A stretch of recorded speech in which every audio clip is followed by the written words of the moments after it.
gentlemen of Bungle. Hope you're doing well, and I hope you're having a great day. Today we're going over the F-14A Early in War Thunder, the vehicle MMO. Now diving in here with an overview, you may be asking yourself, Bungle, what is the F-14A Early? Well, this is a rank 7 fighter for the United States. The battle rating on this vehicle for arcade battles and of course realistic is going to be 11.3. And then if you want to take this out into simulator battles, it's going to be around 11.0. Now diving in here with the performance, the real question is, what does the F-14A Early bring to the table in War Thunder? Well, right away we're going to talk about kind of its main features. Of course, for kind of dogfighting, if you elect to dogfight, you have a 20mm M61A1 cannon. This is a cheek-mounted cannon. This cannon works really well when it comes to head-ons, especially too if you try to dogfight with this. You gotta keep in mind you're gonna have to lead this shot. From my experience, the cannon doesn't really have that high of a velocity. The shells kind of do tend to drop, so you're gonna have to lead a little bit when you fire this cannon. Now, one thing to note too, when we talk about countermeasures, you do have 60 countermeasures. I like to have mixed. I like to have flare and chaff. Flare works really well when it's against any regular missile that's coming at you, and chaff works really well against radar.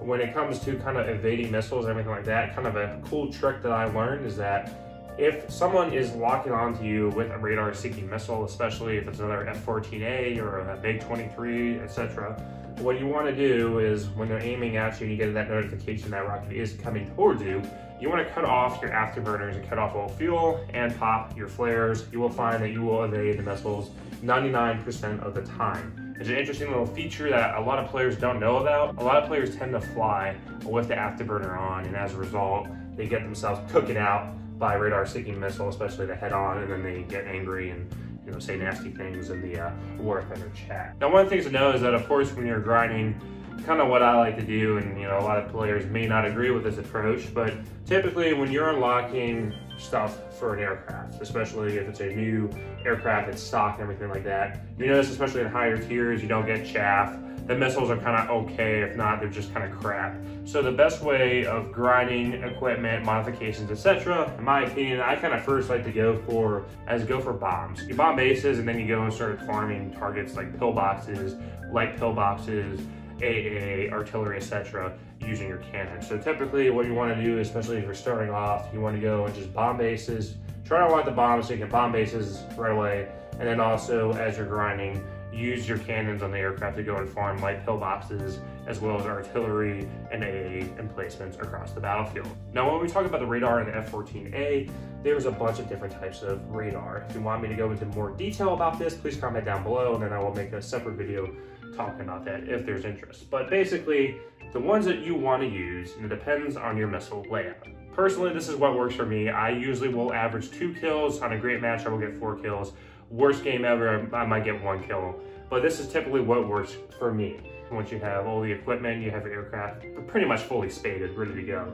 You want to have 4x AIM-9H sidewinders. Now these missiles are going to be your regular lock-on missiles. They're not going to be using radar or anything like that. They're more just locking on. These missiles are just great for just locking on aircraft that you can't really get a radar lock on. Now when we talk about radar-seeking missiles, what's the best radar-seeking missiles to use? It's going to be the 4x AIM-7F Sparrow missiles. And this is where you use the radar setting, SRC-PD. You do not use SRC-PD 374 whatever, or SRC or TWS. You want to use SRC-PD when you're firing the AIM-7Fs. And one thing to note too is when you're using the radar, there's different guys out there with, you can hold down your button key, you move around, you can lock on targets, etc. When you're using SRC-PD, especially when you're firing the AIM-7F Sparrows, pretty much the best approach to do here is make sure you're getting a good lock in front of your aircraft. Basically, less than 10 kilometers out, if you have an aircraft that's facing you or facing your radar, you'll be able to pick up that aircraft very easily, lock on to fire that missile, and 9 times out of 10, especially if they don't know what they're doing, they're flying with an afterburner, you will get a kill. Very, very easy, very, very simple to do. Now, when we talk about the AIM-54A, the Phoenix, this is a very, I would say, a meme weapon. This weapon is not really that meta, not really that practical. I mean, you use the radar setting TWS because basically it's a fire and forget. Once you go take off, you see that you can, acquire a target that's like 27 kilometers out or whatever. You get a lock on that aircraft. You basically can fire all your missiles at it, and then go back to the airfield and like switch to the AIM-7F Sperms. That's a way to do it, but by the time you go back to the airfield, you get refitted, you come back out, your team's mostly dead, and then you're like the only one left. It kind of defeats the purpose. It's a capability that the F-14A early has. Is it really like meta? Would I recommend using it? No. Keep in mind, most of the times you will not get a kill with this, and if you do get a kill, it's usually someone that's not paying attention and walked away from their computer and you scored a kill with it. When we talk about play style, kind of my recommendations, I usually like to take off, fly towards the edge of the map, and then basically turn around and come right into the combat. From there, you'll be able to pick up any aircraft using your head-on radar and be able to get some locks with the AIM-7Fs, fire, get some kills, and then when you start dogfighting, that's when you use AIM-9Hs. Now, when we talk about, is it worth it? Is it worth picking up this aircraft?